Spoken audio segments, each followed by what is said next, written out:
visit. Social Welfare Minister Paul Lyngdoh on Thursday stated that there is a need to structurally revamp the state police, the anti-narcotic task force, in order to effectively arm them with more powers while dealing with the problem of drug trafficking.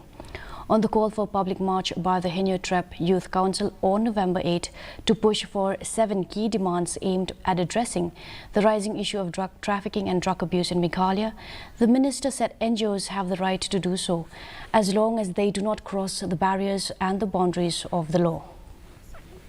We are here to uphold the law, and structurally we also need to revamp the state police in order to effectively arm them with more powers.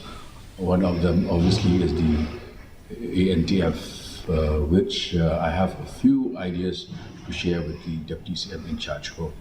NGOs are free to demonstrate their protest or their dissatisfaction, but they need not cross the frontiers of the rule of law.